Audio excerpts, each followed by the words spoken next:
Hear me out. I'm not a creep, or an incel, or a me too type of guy. So don't judge me, or anything before you hear everything I'm about to tell you. I met this girl at a bar. She was a little quiet.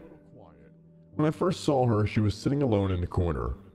I had maybe drunk a little too much, and if I were sober, maybe I would have noticed the weird smell she had or the vacant look in her eye. But I didn't. I asked if she needed a ride home, or if there was someone she wanted me to call. But she didn't say anything. I know how this sounds, but honestly, I had the best intentions. I asked if she wanted some water, or a coffee. Did she have any friends with her? Nothing. Nada. Zilch. She doesn't say anything. I know if it were me and someone found me in this bad of shape, I'd want them to take care of me. So that's what I did. I got an Uber because I was in no shape to drive and helped her walk out of the bar. Man, was she messed up. She had this weird two-step stagger when she moved, like a little lean to one side, but she was still really pretty. The Uber guy was on the fence about letting us into the car. He said she needed a doctor. He asked if she would get blood on his car and pointed at the gash on her leg. I touched it, and it seemed like it had dried. I told him she must have fallen or something. We were both pretty smashed and getting home was for the best. He definitely didn't want us in the car. But maybe he felt sorry for how drunk I was. I mean, I could barely walk because I was so drunk. Otherwise, I'd definitely not take someone home like this. I went to a Catholic school, for God's sake. Anyway, she didn't have a purse or an ID or a phone or anything.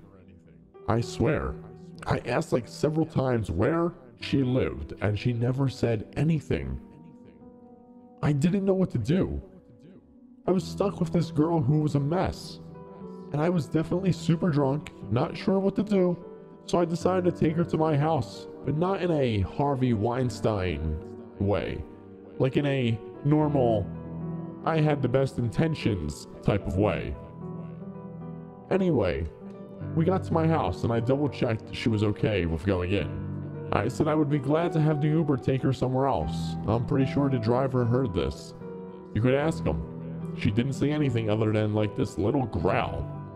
This like hiss sound. So I figured maybe she was hungry. I took her inside, in a definitely platonic way, with no bad intention kind of way, and sat her on the sofa. I told her I'd get her something to eat. I asked what she liked, but she didn't answer. I'm pretty sure she felt more comfortable here than at the bar. And I was confident that I was doing the right thing. I figured maybe she wasn't hungry, so I sat down next to her. Like, again, in a friendly way, not in any sort of stranger danger way. She didn't move. I leaned in close just to see if maybe she was speaking low, and I couldn't hear her. Not for any reason, really. I put my arm around her in case she was cold. If she had said to move it, I definitely would have. No questions asked, but she didn't, so I figured it was fine. That's when everything went downhill. Without any warning, she turned and bit my arm. I didn't know human teeth could sink so deep. She ripped her face away and took a mouthful of my arm with her. I pulled away and she jumped on top of me, but not in a, inappropriate way. She clawed and bit at my face. It took all my strength to throw her off. I tried to run, but she was on me in a flash. By her own choice, mind you, I didn't know what to do. I reached for the closest thing, a laptop stand, and hit her on the head with it. She went limp and fell. I wasn't trying to kill her, I swear. I have 3 younger sisters. Not calling the police isn't an admission of guilt. Where she bit me started to itch like crazy. I probably should have called an ambulance when I wrapped her with a rug. It was more about cleanliness, not hiding her body. I'm a good person. I scratched the bite as it spread up my arm. Maybe I needed a shot. Maybe it was a bacterial infection and I needed some antibiotics. Either way, I didn't do any of that, I just kept scratching.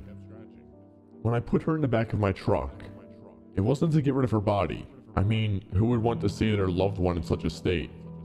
I wore a jacket so that the bite wouldn't bleed everywhere. Not to hide evidence. When the jacket sleeve became crusty with blood, I should have probably gotten a skin graft. I should have probably gotten my arm amputated, but I didn't. I kept scratching. I scratched until my arm was numb, and I couldn't even feel it. I knew it itched, though. I could pull back the sleeve and look down at the purple and green skin with layers of orange pus and knew it was itchy. The way the skin peeled back, and the crusty way it tried to scab, I knew it was itchy. Even if I couldn't feel it anymore. It was a lot harder to drive with one hand, but I really couldn't feel this infected, crusty limb attached to my shoulder. I should have probably gone to the hospital. I'm not saying my story might have sounded suspicious to a nurse or a doctor or even a cop, because that's definitely not why I drove to a swamp. When I took her body out of my truck, the itch started to creep up my neck. That itchy, scratchy tingle. I could feel it going from my cheek. I rubbed my face on the collar of my stinky, crusty jacket to make it go away. Maybe some vitamins would have done the trick. Or an essential oil. I hear high alkaline water is a lifesaver. It was probably too late for that. Anyway, I don't believe zombies are real, but if I did, I think this is what it would be like to be bitten by one. I didn't unroll the rug to dump her body into the water because I thought alligators would eat her up. Sometimes you can't explain your actions. Maybe this bite on my arm was messing with my mind. I did feel a bit feverish. I'm a great guy. This is out of character for me. When the itch spread to my eye and it got hard to drive home, I should have gone to an eye doctor to see what this infection was. I tried blinking it out, but it kept itching. This is definitely not a confession. I don't think I dumped her body in a malicious way. Even if it feels good at the time, never scratch your eye with a set of car keys. If I wasn't so lazy, I could have gotten some eye drops or a hot compress would have helped. But I didn't do any of that. I kept on keeping going. It's not like I'm afraid to look at my face in the mirror because I'm worried my flesh is rotting off. Zombies are make-believe.